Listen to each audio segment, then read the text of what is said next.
Bem-vindas e bem-vindos ao É Apenas Fumaça, onde se fala sobre a sociedade com quem quer falar sobre ela. Eu sou o Ricardo Ribeiro. Eu sou a Maria Almeida.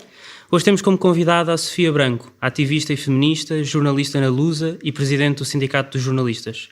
Foi também jornalista no Público e é autora dos livros Cicatrizes de Mulher, As Mulheres e a Guerra Colonial e uma das coordenadoras do livro Tudo por uma Boa História. Representa Portugal no Instituto Europeu para a Igualdade de Género e tem mestrado em Direitos Humanos e Democratização. Bem-vinda. Obrigada. Enquanto me seguravam, a Majo disse-me que o Bundu ajuda as mulheres na maternidade. Ela disse-me que, por causa da sua reputação em ter boa mão, ela faz mais de 500 Bundus por ano. Eu não queria ouvir aquilo, só queria que me deixassem em paz. A Majo pegou na sua faca e começou a cortar os meus genitais. Ela só limpou os meus genitais com umas ervas antes de começar. Foi doloroso, muito doloroso. Mas a parte mais dolorosa do processo foi quando terminaram comigo e fizeram o mesmo à minha irmã de 6 anos. Como é que se faz isso a uma criança de 6 anos?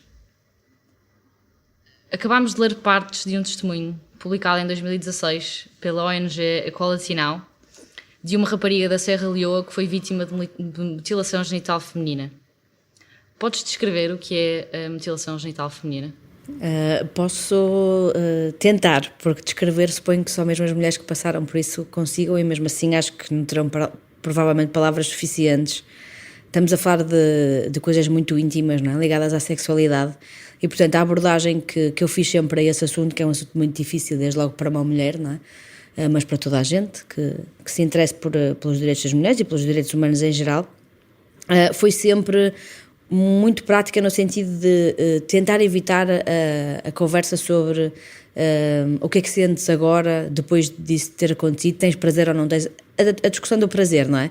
Que muitas feministas gostam de ter essa discussão a propósito deste assunto e de outros, mas que eu acho que é muito pouco prática no sentido de tentar fazer alguma coisa para mudar isto. Não é por aí, porque medir prazer é uma coisa super subjetiva, e eu encontrei várias mulheres quando tentei essa pergunta depois de as conhecer muito bem, porque isso não é uma pergunta que se faça assim em África, quando se vai para um país de visita, não é?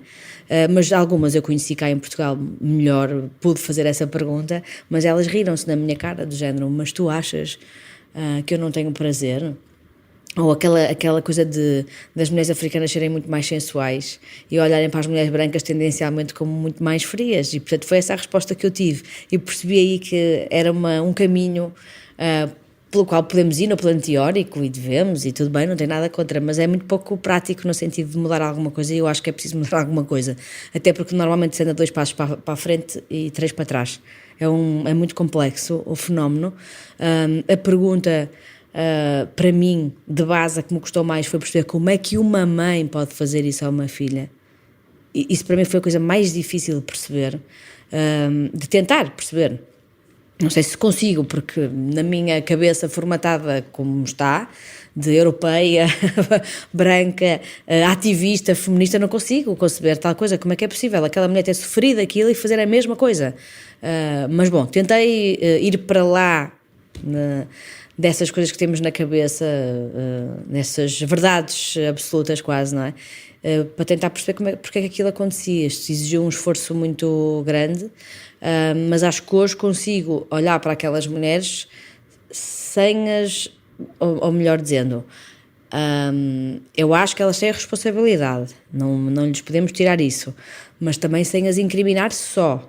Elas fazem parte de um contexto que é patriarcal, é machista, e que exige que aquilo aconteça para que certas coisas possam acontecer a seguir. Uma delas, o casamento, algo muito importante em África, porque em África tem-se filhos para depois se despachar deles. É assim, tem-se filhos até um certo momento, mas depois a ideia é que eles sigam a sua vida, e no caso das filhas, que sigam nas mãos de um homem, porque já estavam nas mãos de outro que era o pai, não é? Portanto, há aqui um esquema que depois se perpetua. É claro que podemos contestar esse esquema e tentar que isso mude, mas se não percebermos isto, não vamos para lá fazer nada com nenhum projeto que queira, quer dizer, se vamos lá apontar o dedo e dizer vocês fazem isto, são os criminosos, isso não vai resultar ali. Mesmo assim resulta pouco aquilo que tem sido feito. Voltando só um bocadinho atrás, quem é que sofre com isto e por quem é que isto é feito? Quem é que são as pessoas que fazem a performance, vamos dizer assim, da mutilação genital feminina? Sim, há aqui vários atores, não é? Desde logo a tal família, que muitas vezes é alargada, muitas vezes não é a mãe que vai decidir fazer aquilo, até pode ser uma avó, pode ser uma tia afastada, são mulheres, as chamadas mulheres mais velhas, e eu estou sobretudo a referir-me ao caso da Guiné-Bissau, mas é muito comum a muitos países africanos, mas o caso que eu conheço bem é o da Guiné. E isso é uma decisão normalmente feminina, mas não quer dizer que não tenha sido imposta por elementos masculinos, mas é verdade que os dois universos são separados normalmente, tanto que há um ritual feminino e um ritual masculino a maior parte das vezes nestes países. Há um ritual de iniciação masculino, que no caso da Guiné-Bissau passa por uma cerimónia de circuncisão, que é igualmente brutal, no sentido de que é feita sem condições de higiene, à faca, a cru também, ok? As consequências não são as mesmas, porque não estamos a cortar o mesmo tipo de órgão, nem ele tem as mesmas consequências, o corte, não é? Mas ela existe e é muito difícil. O fanado, como se diz na Guiné, que é o nome que dão a esta cerimónia, o fanado masculino é muito duro, são meses no mato, ao frio, à fome.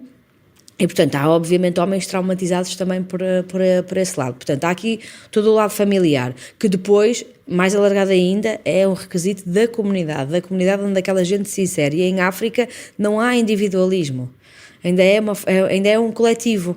Isso tem muito de bom, mas também tem este lado mais tradicional, em que as tradições não se mudam, se perpetuam, porque é quase um respeito pelos antepassados, não podemos ter um olhar crítico sobre as tradições, é algo que ainda não está enraizado, não é? Mas o coletivo em África tem coisas muito boas. Num país muito complicado, como a Guiné-Bissau, ninguém passa fome, por exemplo, isso não existe. As pessoas tomam conta umas das outras, não é? O respeito pelos mais velhos é uma coisa levada a sério, que é uma coisa que nós já não temos aqui, por exemplo. Agora é um respeito cego. Portanto, há uma passagem, são dois mundos completamente diferentes. Agora, as consequências, desde logo, são para as meninas, em geral, entre os 5 e 10 anos, mas pode ser muito antes e também pode ser depois. Já encontrei diferentes histórias, mas é esse o grosso das pessoas afetadas, são estas meninas que depois vão ser mulheres e que depois vão ter problemas de saúde muitas vezes associados a isto, já para não falarmos na questão do prazer ou do não prazer e da submissão que isto pode ou não causar. Quais é que são essas consequências? Fisicamente podem ser hemorragias constantes, por exemplo, e há casos de morte, não é? Há casos de meninas que morreram durante o ritual. Mas pronto, há hemorragias, há sangramentos que continuam, há dores que ficam para lá para sempre, desde logo, até pode a dor já não ser, mas é um bocado aquela história de quem foi à guerra e amputou um membro e aquilo dói sempre, não é? Mesmo que seja psicológico, não é? Aquela dor que persiste sempre, porque quanto mais não seja, está nos teus pesadelos, suponho, não é? E pronto, isso as físicas, as psicológicas, eu acho que é um número infidável de hipóteses, não é? Eu encontrei mulheres muito diferentes, e encontrei-as na Guiné, podemos falar, é outro contexto, mas aqui em Portugal encontrei mulheres muito diferentes. As mulheres que eu ouvi para fazer a primeira reportagem na altura para o público, quando eu trabalhava, eram entre o zangado e o ativista, não é? Encontrei mulheres que fizeram disso a sua força, no sentido de combaterem isso, essa prática, de assumirem a responsabilidade de não fazerem aquilo às filhas delas, de não conseguirem evitar sempre, por exemplo, mas de viverem com isso para evitar que isso voltasse a acontecer às mais novas. Portanto, há histórias de luta, não é? De mulheres que usaram isso para dar voz a uma causa, e isso é muito difícil. Muito difícil, sobretudo quando assumem a sua identidade, e era o caso. E encontrei mulheres muito zangadas. A primeira mulher com quem eu falei em Portugal, e acho que esse testemunho foi crucial para continuar a história. Eu tinha lido sobre a mutilação antes, mas pouco, porque tinha acabado de estar na tal conferência de imprensa, porque isto foi de uma coisa muito a partir de uma coisa muito básica, que era uma conferência de imprensa onde ninguém mais estava. As tais coisas onde ninguém vai. E eu fui, era uma coisa ali perto do Parlamento, lembro-me. Foi em 2001, pá aí. Sim, 2001.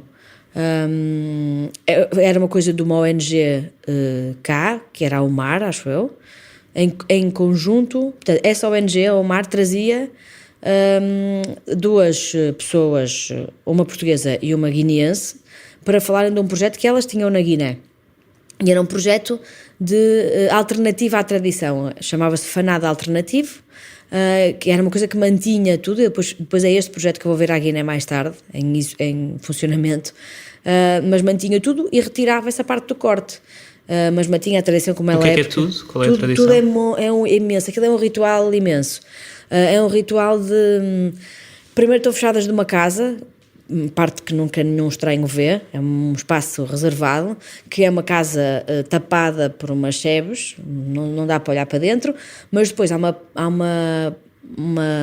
vinda para o espaço público, digamos assim, em que elas saem de cabeça baixa. É tudo sempre muito submisso, é tudo sempre muito difícil de ver, porque independentemente de estar lá um corte ou não estar, e neste caso não estava, é tudo muito submisso. Há ali enfim, uma ideia de autoridade e de submissão que não é fácil para quem é feminista ver. Mas elas saem de cabeça baixa, muito ordeiramente, dirigidas pelas tais mulheres mais velhas que estiveram com elas lá dentro, onde supostamente lhes ensinaram o que elas precisam saber para a sua vida, como se comportar em família, como respeitar os mais velhos, como serem boas mulheres, boas mães, o que é que devem aprender mesmo coisas, manuais, aprendem a cozinhar, aprendem cantigas que nunca mais cantam, porque são proibidas, são coisas tradicionais que vêm dos antepassados, portanto há assim uma série de coisas. E depois saem para a comunidade, e isto é um evento público, é uma grande festa, em que elas vão ressurgindo, se quiserem.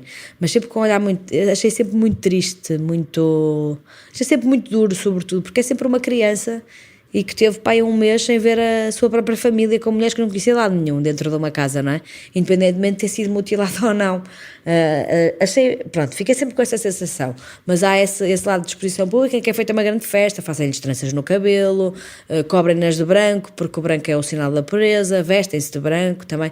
Há toda uma coisa, e portanto elas vieram cá falar disso, só que ao virem falar disso também mostraram um filme que por acaso não era passado na Guiné-Bissau, porque eu da Guiné nunca vi nenhum filme, mas passaram um filme absolutamente horrendo, que eu não repeti essa experiência de ir ver nada, não acho necessário ir ver isso, porque já vi, para mim está visto, mas passaram um filme, já não me lembro em que país, em que mostrava, não é?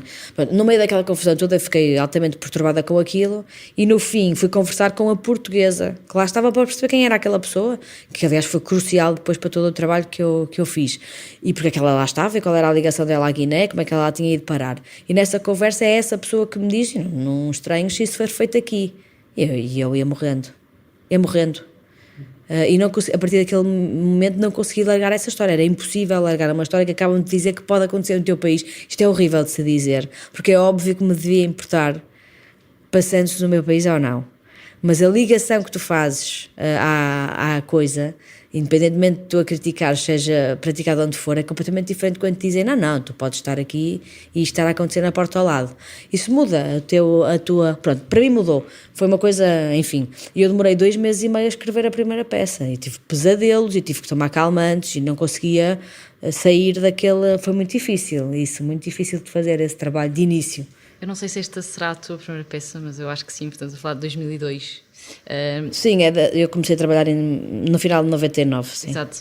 Eu vou-te ler partes dessa tua primeira peça, que é o Holocausto Silencioso das Mulheres a quem continuam a extrair o clítoris.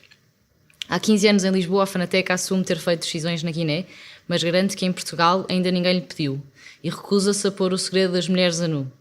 A dada altura chora, porque já se está a falar há tempo demais sobre o assunto. No final da conversa, é-lhe colocada uma hipótese que a faz mudar radicalmente de atitude. Se eu me apaixonasse por um guineense muçulmano e ele quisesse casar comigo, pedindo que eu fosse xizada, e eu aceitasse o pedido, poderia fazê-lo em Portugal? Questiona a jornalista. Brilho nos olhos e resposta afirmativa. Não faltaria quem fizesse. Existe, de facto, mutilação genital em existe Tu chegaste a descobrir? Sim, eu acho que o caso da Guiné é ligeiramente diferente de outros casos. Nós temos aqui em Portugal todas as condições para que isso seja feito. Não quer dizer que tenha sido feito ou que vá ser feito. Porquê? Porque no caso dos guineenses, esta é a principal comunidade. Claro que depois podemos falar da gente de Serra Leoa, da Mauritânia, da Etiópia, da Somália. Nós temos, obviamente, outros imigrantes de países, aliás, com uma taxa de prevalência muito superior à da Guiné-Bissau, não é? Onde a mutilação genital feminina é basicamente feita a toda a gente, ou a todas as mulheres, não é? Na Guiné-Bissau hoje na Guiné-Bissau é mais ou menos 50%. 50%, sim. Sim, mas há países... No caso dos guineenses, aquilo é feito em chão sagrado, que é como eles chamam. E o chão sagrado é na Guiné. é o chão da comunidade. A Guiné é um Estado, um país muito etnicizado, tem etnias, não sei quantas são, mas são para lá de 50, sendo que é um país minúsculo, também do Alentejo, não é? Mas tem imensos grupos étnicos, e para eles é muito importante é o chão é a terra, não é? É o sítio onde eles têm as suas raízes e os seus antepassados. Portanto, o que eu acho que a preocupação em Portugal devia ser é como educar a comunidade guineense aqui para que eles não levem as suas filhas à Guiné para fazer isso lá.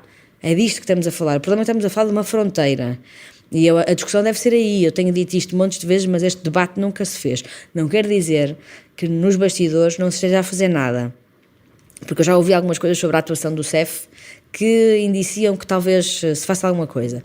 Mas eu acho que devia ser uma tomada de posição política. Eu sei que é muito difícil, mas há países, nomeadamente regiões em países, como é o caso da região da Catalunha, que a dada altura instituiu, eu não sei se ainda tem, mas tinha, instituiu uma regra nas fronteiras que era as pessoas com passaporte dos países onde a prática é praticada, quando viajam com miúdas da idade em que supostamente aquele ritual é feito, eles chamam ao lado a um gabinete onde dizem assim: vocês vão de férias, porque têm liberdade de movimentos, podem ir de férias, como é óbvio, não é?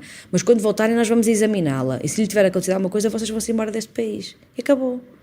O relatório de 2015, chamado Mutilação Genital Feminina, Prevalências, Dinâmicas Socioculturais e Recomendações para a sua Eliminação, de uma equipa de investigadores da FCSH, estima que há 6.576 mulheres a viver em Portugal que tiveram mutilação genital feminina. Sim. Achas que foi exatamente aquilo que tu estás a descrever?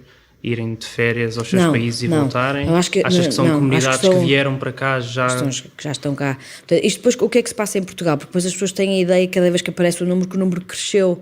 Mas o problema é que nós não tínhamos um sistema de referenciação, nós não sabíamos quem eram estas pessoas, nem quantas havia. E, portanto, depois desse artigo, houve uma reação muito grande no país. Isso é ótimo, é muito raro que o jornalismo tenha este impacto.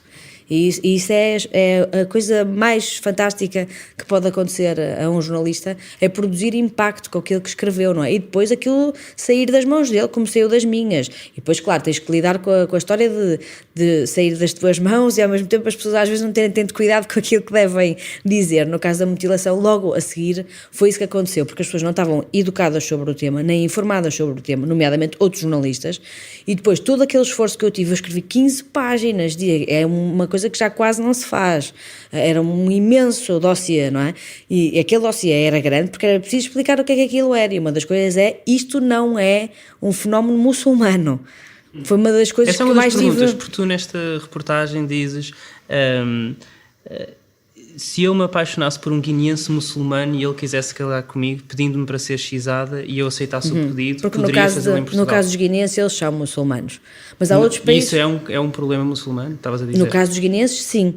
Mas não é em todo o lado. A Etiópia é um grande país cristão que tem uma taxa de prevalência da mutilação enorme, gigantesca. É um fenómeno sobretudo africano, sobretudo da África Negra, porque não existe na África do Magreb, por exemplo, mas não quer dizer que não existem comunidades perdidas na Ásia, porque também há registros, e às vezes até na América Latina também já houve, mas quer dizer, é sobretudo africano, isso podemos dizer. Portanto, é sobretudo animista, isso acho que podemos dizer com alguma certeza, no sentido em que eles são todos animistas, depois islamizaram-se ou cristianizaram-se, não é? E portanto é mais prevalecente, é verdade, nas etnias islamizadas, mas o Islão não diz nada sobre isso. Eu tive imenso não cuidado com isso. Vocês não se esqueçam, isto era pós 11 de Corão, setembro. Não. Há uma coisa que eles chamam Hadith, que é uma das coisas paralelas ao Alcorão, ao livro sagrado, mas eles classificam os hadices, que são as histórias do profeta, não é? Da vida do profeta. Eles classificam no sentido de dizerem, não, este é mesmo muito fiável, mais ou menos e tal, e esse é muito pouco fiável. Há uma coisa qualquer que mete um corte, mas é uma coisa, é simbólico, por um lado, e por outro não percebes muito bem o que é que ali está em causa, mas eles consideram-no pouco fiável. Portanto, há uma série de teólogos que não o consideram muito credível, pronto, na sua apreciação. Mas eu dei-me ao trabalho de ver isto tudo num contexto pós 11 de setembro, a série em que toda a gente só queria apontar dedos. Era mesmo isso, eu acho que o jornalista tem mesmo ter uma grande responsabilidade social nisso, porque não pode estar a alimentar isso. E depois de eu fazer esse esforço todo, é óbvio que o anularam, as televisões então, anularam-no logo nas horas seguintes, não é? Sim, a verdade é que a prática continua a ser justificada pela religião. Estamos a falar de países também que têm uma elevada taxa de analfabetismo. Sim, esse é o principal problema, a falta de educação. Aquela história que eu vos estava a contar, que me marcou mais, que foi a primeira que eu fiz aqui, à qual cheguei através de uma grande amiga minha, em que ela me disse, pá, eu já ouvi falar sobre isso, e eu tinha uma amiga que tinha uma ligação à Guiné, a minha amiga, eu tenho uma amiga que passou por isso e ela vive cá em Portugal. E eu disse, pá, era fantástico se tu me pudesses pôr em contacto com ela, só para ela me explicar o que é que está aqui em causa e como é que aquilo se processa. Eu não sabia nada sobre o ritual, sabia sobre o fenómeno em teoria, não é? E ela fez isso. Depois de grandes tentativas, ela disse-me assim, tu vais ter com ela e eu vou-te dizer onde, mas olha que ela não quer dar o nome. Bom, foi uma coisa incrível. Eu fui ter com ela ao Centro Comercial da Moraria, que é aquela coisa que vocês sabem, não é? Eu não dava com o sítio, andei para lá às voltas e tal, e não sei o quê, pronto, lá dei com o sítio, e ela lá me apareceu à frente. Aquilo foi de tal, ela despejou a história dela, e no final só me disse, tu nunca vais saber o meu nome. Eu não sei, quer dizer, eu sei o nome, porque depois a minha amiga sabe o nome, mas aquele pedido foi de tal ordem de tipo, que eu me esqueci, eu já não sei o nome verdadeiro dela, eu provavelmente se encontrar na rua não a reconheço de todo. E aquela história, eu não gravei nada daquela história, porque era impossível fazer isso. Eu tive que gravar aquilo tudo na cabeça e escrever logo a seguir. Foi uma coisa. Ela só contou aquilo uma vez. Eu, com essa minha amiga, um dia passei pelo centro, já após livro, e ela disse: olha, vamos ali que eu quero comprar umas coisas para o cabelo e não sei o quê, porque ela também é africana, e viu-a. E eu depois disse, olha, aquela era... Porque eu já não a identificava, não é? E ela disse que sim, eu voltei para trás e disse, olha, eu depois entretanto editei um livro e não sei o que, tu queres que eu te mande? E ela, não, eu disse que nunca mais falava sobre esse assunto. E ela era muito zangada. Qual é que era a zanga dela? E ela localiza, isso é que é importante. Ela, na Guiné, nunca tinha questionado isso. Aos 18 anos veio estudar para Portugal, para a universidade.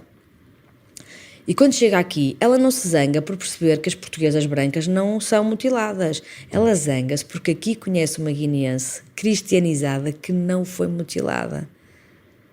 Isso é muito interessante. Ela saiu do seu país e zangou-se porque aqui descobriu uma guineense que não passou por aquilo que ela passou. E ela fez um corte radical. Ela nunca mais voltou à Guiné-Bissau, nunca mais pôs os pés numa mesquita, divorciou-se. Portanto, fez assim um corte a partir desse momento totalmente radical. É muito zangada com isso, muito zangada. E essa sim fala do prazer. E para ela a zanga tem a ver com isso, com o facto dela dizer hoje que não sente absolutamente nada. Segundo o relatório que nós já há pouco mencionámos, a mutilação genital feminina, prevalências, dinâmicas socioculturais e recomendações para a sua eliminação, publicado pela FCSH na Universidade Nova de Lisboa, há outros fatores culturais, para além da religião que nós falávamos há pouco, que levam à existência da mutilação genital feminina. Como, por exemplo, tu falavas disso também, reduzir os desejos sexuais das mulheres, mantê-las fiéis aos maridos e virgens até ao casamento. Que impacto têm as questões de género?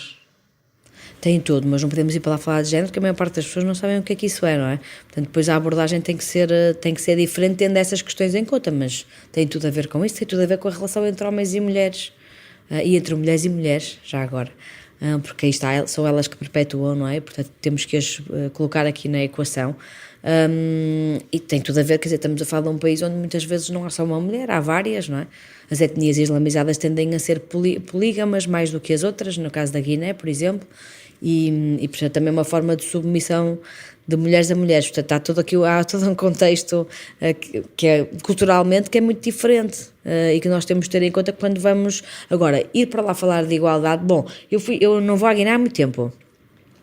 A última vez que eu lá estive acho que foi em 2009, mas depois dos artigos fui em 2013, acho eu, fazer a reportagem mesmo sobre o tal projeto de Fanada Alternativo, e depois voltei para lançar o livro acho que em 2006, e neste período de 6 anos eu notei bastante diferença na aceitação deles ao discurso do temos que debater esta prática porque isto faz mal, e o discurso da saúde estava lá, dos efeitos para a saúde. Eu acho que a Unicef, por exemplo, aí teve um papel fundamental. Era a abordagem à saúde pública, era dizer, morre-se disto, vocês fazem isto sem condições de higiene, portanto a possibilidade de se morrer disto é ainda maior, de se ficar com danos permanentes para a saúde é muito grande, e portanto eles esse discurso tinham, era possível já debater as coisas de uma determinada maneira, diferente de há uns anos. Portanto, não sei se agora chegando lá se pode falar em igualdade de género, mas acho difícil, e de direitos das crianças também acho muito difícil, que é outra das coisas que está aqui em casa, estamos sempre a falar de menores. E era muito difícil, porque as crianças em África são as últimas a qualquer coisa, são as últimas a comer, desde logo. É outro esquema que muda completamente. Não é o nosso esquema. Nós aqui, meu Deus, apaparicamos-los, não é? Uma coisa... portanto, são dois mundos completamente diferentes. Falar de direitos das crianças em África é uma coisa muito difícil. Eles trabalham para ajudar a família, eles estão na rua a vender coisas, não é uma coisa que aqui nós alimentemos, não é? Mas as necessidades são outras também. E, portanto... isto para dizer o quê? Que temos sempre que fazer o balanço entre a realidade daquele país e o discurso oficial das coisas, não é? Porque uma coisa é estar a falar disso em Bruxelas, outra coisa é falar disso para a própria Guiné, para uma tabanca perdida no meio de nenhum, não é? Nós estávamos também a falar um bocado sobre como é que se combate isto. Em 2013 o CDS apresentou um projeto de lei para alterar o artigo 144 do Código Penal, autonomizando a criminalização da mutilação genital feminina, ou seja, criando um artigo autónomo no Código Penal. Todas as intervenções dos restantes partidos no debate da Generalidade em 2004 foram contra. Aliás, a Adriana Aguiar Branco, do PSD, disse: a mutilação genital feminina já se subsume hoje ao crime contra a integridade física grave, previsto no artigo 144 do Código Penal, não carecendo, por isso, de tratamento específico ou autónomo. Mas em 2015 foi aprovada por unanimidade esta mesma alteração, depois da Amnistia Internacional o ter recomendado, o grupo de trabalho da Convenção de Istambul o ter proposto também.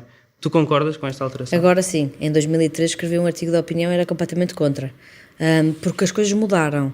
Uma coisa é, em 2003, num país onde não se tinha ainda falado o suficiente deste assunto, onde não se podia dizer que as comunidades de imigrantes aqui soubessem que era crime, porque de facto ele estava dentro do crime geral de uma ofensa grave à integridade física, coisa que provavelmente, mesmo nos termos, muitas das comunidades nem sabiam o que quer dizer sequer. E portanto a relação entre Estado e imigrantes não era tão clara assim. E na altura seria mesmo apontar o dedo a uma comunidade muito específica, que era a da Guiné-Bissau. Porque nós não tínhamos outros imigrantes nessa altura. Passados mais de 10 anos é completamente diferente o cenário. Já tiveste campanhas de informação e de sensibilização em número suficiente para dizer que é impossível algum imigrante hoje estar aqui e não saber que a mutilação genital feminina é um crime em Portugal.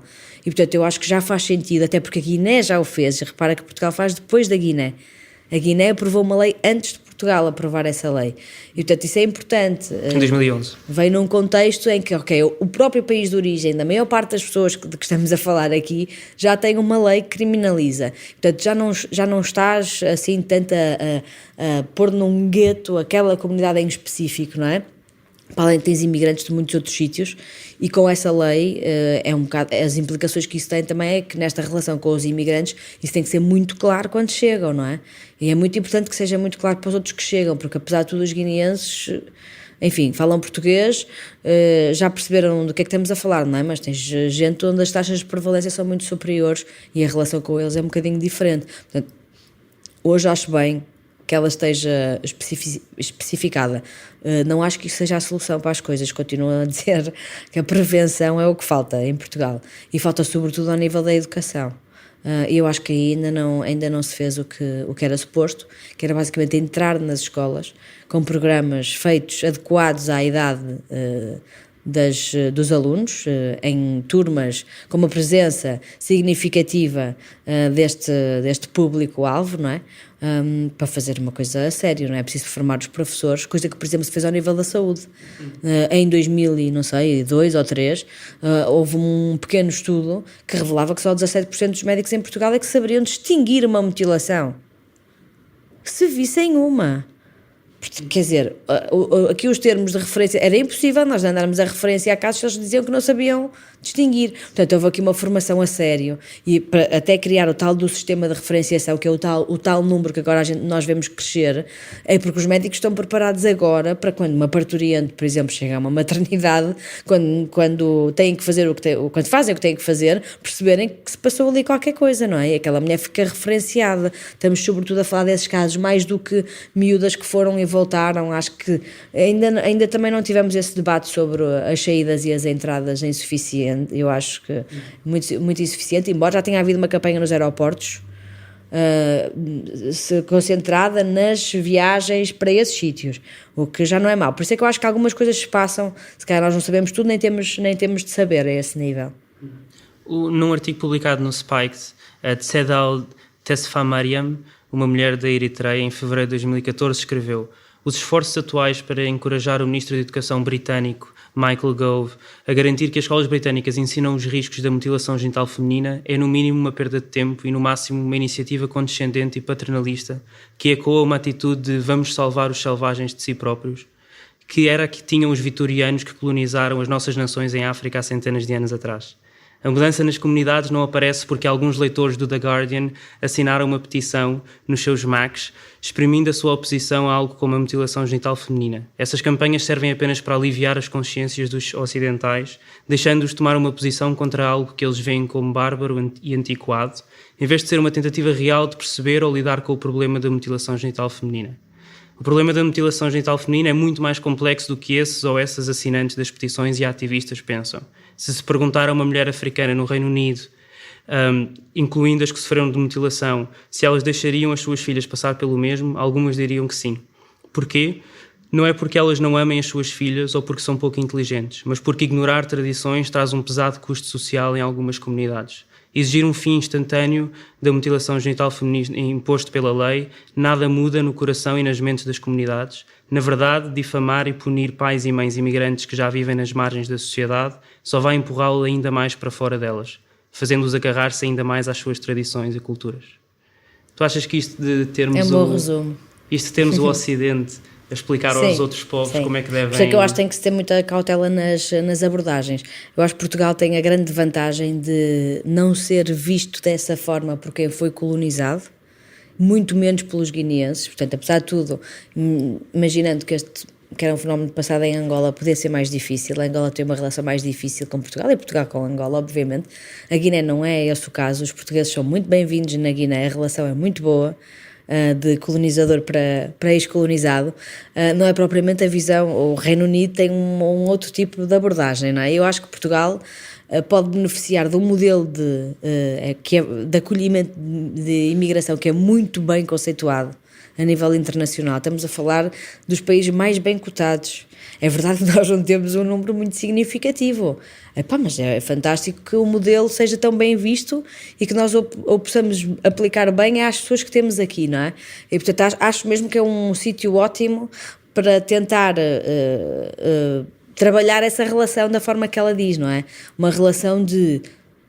nós não vamos ceder em nenhum dos nossos valores. Isso tem que ficar muito claro também, porque não há aqui nenhum diálogo sobre isto, no sentido de convence-me lá dos benefícios disso. Isso não vai acontecer, não é esse tipo de diálogo, mas é verdade que nós temos que tentar perceber o fenómeno, porque ele é mais complexo, como ela diz, não é uma coisa só de mas se isso te magoa, ou se isso vai ter tantos efeitos na tua saúde, porque é que tu estás a fazer? Não é uma coisa, a resposta não é assim tão simples, há todo um contexto de facto, e também há o contexto de, também vários autores já confirmaram isso, de os imigrantes as pessoas quando viajam, quando saem dos seus países e migram para outro, terem uma tendência para preservar a sua identidade. Isso entra neste domínio. O problema é esse, isto entra no domínio de identidade. Portanto, é muito difícil abdicar destas coisas, é por isso que estas coisas mudam muito lentamente e, portanto, é preciso trabalhar a outro nível, é preciso trabalhar a base dos direitos, desde logo, sem ter a conversa dos direitos, não é? Porque a conversa dos direitos às vezes estraga tudo, mas não quer dizer que tu não possas trabalhar os direitos sem estás a dizer que estás a trabalhar os direitos, não é? E aí vês com aquele palavreado todo das Nações Unidas que muitas vezes assusta as pessoas, mas tu podes trabalhá-los em contextos de projetos particulares que faças só com mulheres e homens, com famílias, alargadas, quer dizer, mas é mesmo ao nível da comunidade. Eu acho que ao nível das comunidades é que ainda há muito pouco, e depois acho que tens que incluir as comunidades na participação, e isso, Portugal também está a anos-luz disso, ok? Porque nós, quer dizer, a participação destas pessoas na vida social é muito pouca, a não ser que tu vás ter com elas e que depois de facto vais lá, mas há essa ideia, não é? Do vou ali salvar as pessoas, exato, e vou ali fazer uma conferência na Amadora para salvar os bárbaros, como ela dizia, mas é preciso trazer as comunidades da Amadora para o centro de reflexão, não é? Para o centro de debate político, e isso aconteceu muito pouco, a verdade é essa. Há ONGs que se preocuparam sempre com isso, quando faziam eventos ou conferências ou qualquer coisa sobre esse assunto, traziam mulheres africanas, nomeadamente ativistas, mas que pudessem ter um olhar de dentro sobre o fenómeno, não é? Para não estar numa sala, mas eu já estive em salas em que eu só pensava, mas como é que isto é possível? Num país onde estão a viver não sei quantas pessoas que são originárias de países onde isto se passa, porque é que nós estamos aqui todos sentados a conversar numa sala que é completamente branca, desde logo? Isso não faz sentido nenhum, não é? Mas tu tens um parlamento que é completamente branco, não é? Com raras exceções. Portanto, a discussão tem que ser mais abrangente do que isso, porque estas pessoas não participam verdadeiramente, estão aliadas de uma série de coisas, e portanto é de facto difícil. Ou seja, apesar de tudo, nós temos uma boa imagem, é verdade, como os ex-colonizadores fofinhos, não é? Nós somos colonizadores fofinhos. Há uns outros que são uns brutos, é o caso dos ingleses, que onde vivem sempre com essa imagem mais impositiva. Nós fomos queridos, não é? Até nos misturamos e até fizemos filhos em África e deixamos lá uns quantos também. Mas pronto, fomos queridos nesse aspecto da mistura. E achas que essa é a ideia que os portugueses têm, ou é aquilo que aconteceu na realidade? Isso aconteceu mesmo. Eu acho que muitos poucos portugueses o dirão, assumindo, mas isso aconteceu mesmo, não é? Nós misturamos-nos mais, sim. Não, eu acho que os portugueses têm de si, acho eu, a ideia de que são muito acolhedores e isso não quer dizer que não sejam racistas, que eu acho que é outra das discussões, mas eu acho que esse é o debate, eu acho que esse vai ser o debate dos próximos anos, espero, porque acho que já é tempo. Porque isso não tem sido um debate, isso vai ter que ser debatido, porque olhando para a esfera pública não faz sentido que ela seja da cor que é neste momento, não é? A discussão, vocês viram a discussão sobre aquela capa do Público que gerou tanta polémica, porque o ano de 2017 era perspectivado por homens de raça branca e 50 anos, como tu dizias há bocado, não é? Não foi só uma discussão de género, o interessante daquilo foi ser uma discussão de género também, não é? Em que finalmente não sei quantas pessoas assumiam nas redes sociais, nomeadamente, elas também têm bons propósitos, servem para isso é bom, insurgiram-se contra o jornal, que teve que responder, inclusivamente, não é? Portanto, houve respostas dos diretores, quanto mais não fosse nas redes sociais, àquilo que se estava a passar, mas a discussão não era só de género, era de idade, e era de raça também, não é? Portanto, houve outras. Eu acho que essa abordagem é interessante, a não espartilhada só do género, só da raça, só de não sei o quê, de fazer aqui uma coisa, eu acho que, bom, enfim, se quiserem chamar os novos ativismos, são mais mainstreaming, não é? Mais abrangentes, mais inclusivos, lidam com as várias coisas, com as várias coisas em que é suposto não se discriminar alguém, não é? Mas lidam de uma forma abrangente. Eu acho essa abordagem interessante. Até aqui foi sempre muito espartilhado. Tu publicaste a tua primeira reportagem sobre a mutilação genital feminina há mais de 10 anos e continuaste a abordar este tema, inclusive escreveste um livro sobre isso, chamado Cicatrizes de Mulher, e és jornalista. Qual é que tu achas que deve ser o papel do jornalismo nestas causas, ou seja, o jornalismo de causas? Eu fui muito criticada na altura por defender um jornalismo de causas que continuo a defender. Eu até lhe chamava militante, mas as pessoas não gostavam da palavra militante, tem má conotação, não sei porquê, porque eu acho que a palavra é boa. Porque militar é defender uma causa, não é? Portanto, não acho, eu gosto da palavra, mas pronto, jornalismo de causas. A gente continua a não concordar, não é? A gente continua a defender que o jornalista deve estar num sítio o mais neutro possível, o mais distante possível. Eu acho que um jornalista é uma pessoa, desde logo, e portanto é obviamente subjetiva, não concordo nada, não acho que seja possível ser objetivo em assunto nenhum, muito menos quando são assuntos que envolvem pessoas, desde logo, não é? E que são violações de direitos humanos, não é? Porque no caso dos direitos humanos acho muito difícil manter esse jornalismo distanciado, com certeza que há gente que o consegue fazer. Nem acho que seja uma coisa que se deva procurar, sinceramente. Agora, é óbvio que o jornalista não se deve deixar envolver a tal ponto que não consegue estar a ver aquilo de cima no sentido macro, não é? De ver o que é que está ali em causa. Ou pelo menos não tentar ouvir os vários lados, mas desde que respeita algumas das regras básicas do jornalismo, que são exatamente essas, fazer o contraditório, ouvir várias vozes diferentes de preferência, que tenham diferentes interesses sobre o assunto. Mas quer dizer, se vais ouvir as pessoas afetadas, as mulheres afetadas, as famílias afetadas, as fanatecas que vivem disso, fazem disso profissão, é uma profissão, elas ganham dinheiro com aquilo. As fanatecas são as excisadoras. No caso da Guiné chamam-se fanatecas, depois noutros países terão outros nomes, mas elas vivem daquilo, aquilo é a profissão delas, portanto tu tens que as reconverter profissionalmente também, para aquilo acabar, só vai ser impossível, não é? Pronto. Até porque em África, não é? Isso é muito importante, aquilo tem de facto um grande peso social, ainda por cima. Tens de falar com líderes religiosos, enfim, com políticos, com uma série de com pessoas da justiça. Tu podes ter uma coisa na lei, é o caso da Guiné, por exemplo, e depois aplicar. Foi aplicada muito poucas vezes, não é? A aplicação da lei é toda uma outra questão. Tens de formar as pessoas para aplicar a lei. Até porque ali a lei e a tradição são coisas que andam mais ou menos a par e normalmente a tradição vale mais do que a lei. Portanto, há aqui uma série de que... Mas isto para voltar ao lado ao papel do jornalista. Eu acho é que o jornalista, quando ouve certas coisas, não pode ignorar que as ouviu. Ponto número 1, porque muitas vezes o que nós andamos a fazer hoje, neste ritmo acelerado, é não ligar... Não é não ligar, porque até podemos ligar, nós até percebemos, isto pode ser mas depois não vais atrás da história, não é? Porque não tens tempo, a verdade é essa, porque andamos todos a correr uns atrás dos outros, a fazer todos o mesmo, não é? E ninguém te escola do bando, não é? Digamos assim. E o bando anda a maior parte das vezes atrás de pessoas institucionais, não é? Anda tudo atrás do Marcelo, sem propriamente estar a escrutinar aquilo que o Marcelo está a fazer. E isso é grave. Isso é muito grave.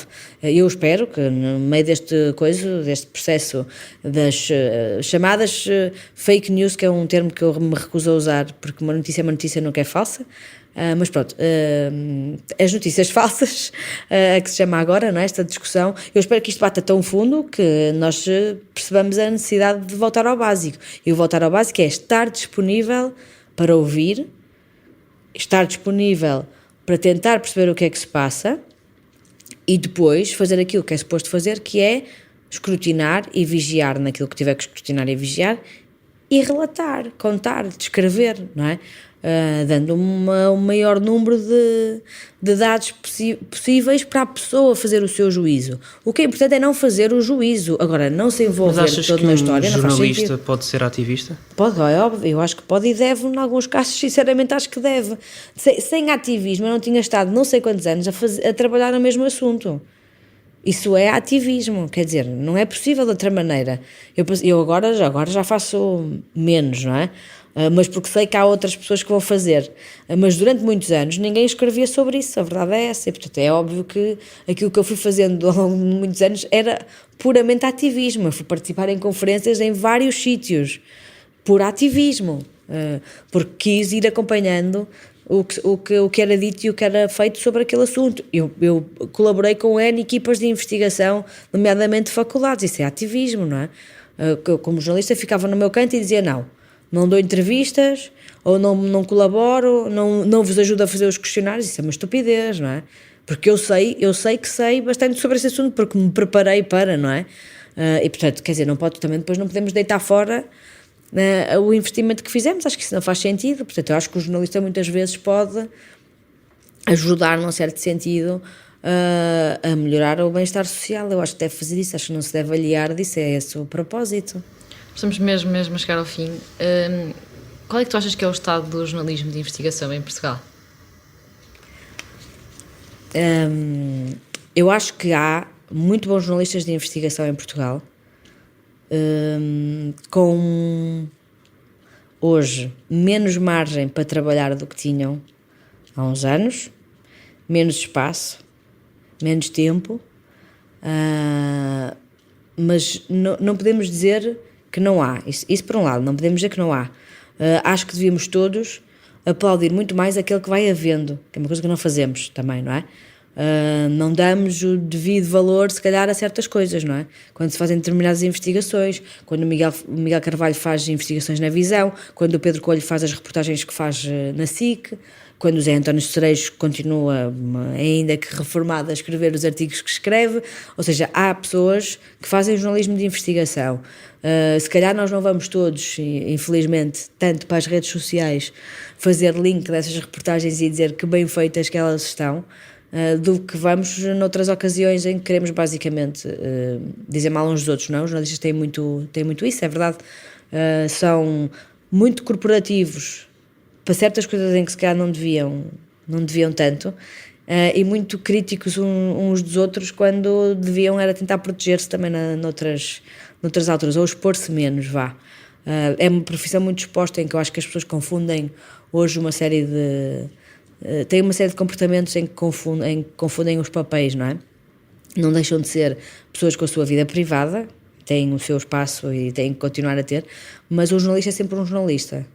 Eu não percebo essa coisa do vou tirar o chapéu e vou ali jantar, vou-me embedar e pôr fotografias no Facebook. Não percebo. Tenho dificuldade em perceber isso, sobretudo se essa pessoa tiver a noção, como eu acho que são muitos dos casos, em que aquela pessoa continua a ser o jornalista que trabalha não sei aonde. Para muitas das pessoas que estão a ver aquelas imagens ou a ver aquilo que ele escreve e os montes de comentários, não é? Isto, por exemplo, foi uma grande discussão quando foi aquela capa do I, da entrevista ao líder do PNR, por exemplo, em que depois o PNR acusou os jornalistas de censura, não é? Aliás, eles foram para a porta do Congresso dos Jornalistas entregar lápis azuis. A propósito disso, eles tinham uma lista com os jornalistas que comentaram aquela entrevista, o facto daquela entrevista ter existido no I, não é? E houve de facto jornalistas que comentaram de uma forma muito assertiva, do tipo, eu não faria a entrevista, porque é que o I dá este destaque. Portanto, era uma discussão por aí, não é? Que é ótimo que aconteça, mas as pessoas têm que ter também noção do espaço onde estão a discutir, não é?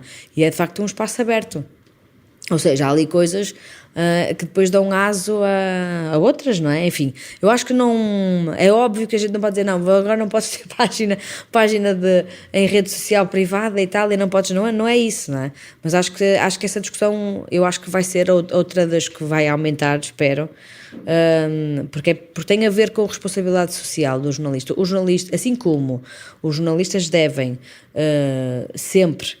que é necessário apontar o facto de também não há, como não há notícias falsas, também não há cidadãos jornalistas, aquele outro conceito que os americanos gostam de inventar conceitos que normalmente são contrassensos nos termos, porque um cidadão é um cidadão, um jornalista é um cidadão com deveres e direitos especiais, mas o cidadão que pega num telemóvel e fotografa o incêndio que está a acontecer não é um jornalista, não é um jornalista. É alguém que estava no momento certo, na altura certa, e ainda bem que mandou aquelas imagens, mas aquelas imagens têm que ser transmitidas na altura em que se decide transmiti-las, como sendo de alguém que é um cidadão comum, que não, portanto, não estão editadas, não são imagens profissionais, e tudo isto já não se faz, já tudo entra nas peças da televisão, por exemplo, como se fosse da própria televisão. Isso é muito grave, porque nós não estávamos lá. E a verdade é que ele pode estar a filmar um incêndio num determinado sítio, e aqui do lado direito está montado todo um estúdio de cinema e de televisão, e afinal aquilo era uma cena encenada. Então, mas ele não viu aquilo porque ele não é um cidadão treinado, e um jornalista é um cidadão treinado para ir ver o que é que está a passar. Calma, mas este incêndio é o quê? Qual é a causa? Onde é que está? Segue um código, não é? Desde logo. E portanto, quando está a captar uma imagem, está a seguir um código. Um fotojornalista segue um código. Não é a mesma coisa, não é a mesma coisa. E portanto, assim como nós insistimos tanto nisto, eu acho que nós devemos continuar a insistir nisso para a sociedade perceber qual é que é o papel do jornalista, o que não quer dizer que a sociedade hoje não seja muito mais democrática e tenha muito mais acesso, e ainda bem, a todas estas ferramentas, porque pode participar mais. Isso não quer dizer que ela seja mais exigente, isso é o que me preocupa, porque eu acho que ela devia estar mais exigente, mas participa mais, é verdade. Assim como nós dizemos isso, também devemos dar valor a certas das coisas que fazemos, não é? E o jornalista, quer dizer, o estado hoje do jornalismo de investigação não se pode dizer que seja dos melhores, mas nem se pode dizer que seja o investimento prioritário de nenhuma empresa, não é? Até porque um jornalista de investigação, foi muito engraçado que nós trouxemos o Michael Rezendes a Portugal, que é um dos jornalistas do Boston Globe que descobriu o escândalo sobre a pedofilia na Igreja Católica, que depois deu origem ao filme Spotlight, e nós perguntamos-lhe, então, mas tu tens a equipa dele, reparem, antes do Oscar era de 4 pessoas e agora é de 8. Portanto, o Boston Globe duplicou a equipa dele. É uma equipa caríssima, aquilo custa imenso dinheiro. Só que o Boston Globe percebeu que aumentar aquela equipa podia dar frutos. E nós perguntamos, então, mas eles depois que exigem que tu faças quantos trabalhos por ano? E ele, com o seu ar mais sereno do mundo, disse, eu posso até não fazer nenhum. Isto não existe em Portugal, isto não existe. Isto não existe. Ele pode até não fazer nenhum porque está a preparar qualquer coisa que há de sair um dia, não é? Mas ele pode até não fazer nenhum. É extraordinário. Isso é jornalismo de investigação, não é? Aqui, as investigações fazem-se mais à pressão. Não se pode dizer que não haja e que não sejam, por exemplo, as do 6 às 9. É verdade que aquilo é um exemplo raro de jornalismo de investigação em televisão, porque há pouquíssimos, há mais programas de reportagem, mas de investigação há poucos. Como é que se investiga semanalmente? Semanalmente, como é que é? Aquilo não é possível não ter erros, é óbvio que tem, é óbvio que há coisas feitas à pressão, é óbvio que há coisas que nós vamos ouvir e dizer, isto devia ter sido mais trabalhado, porquê que estás a fazer isto com o pai da criancinha e não fizeste com a mãe da criancinha? É isto. Este foi mais um episódio do É Apenas Fumaça, onde se fala sobre a sociedade com quem quer falar sobre ela. Obrigada, Sofia. Obrigada eu. O É Apenas Fumaça é produzido por Bernardo Afonso, Frederico Raposo, Pedro Zuzarte, Pedro Cardoso, Pedro Santos, Ricardo Ribeiro, Tomás Pereira e por mim, Maria Almeida. A música é dos Lotus Fever. Ouçam mais episódios em apenasfumaca.pt ou no iTunes, SoundCloud, YouTube, SAP24, Comunidade Cultura e Arte e também noutras aplicações de podcast. Até já!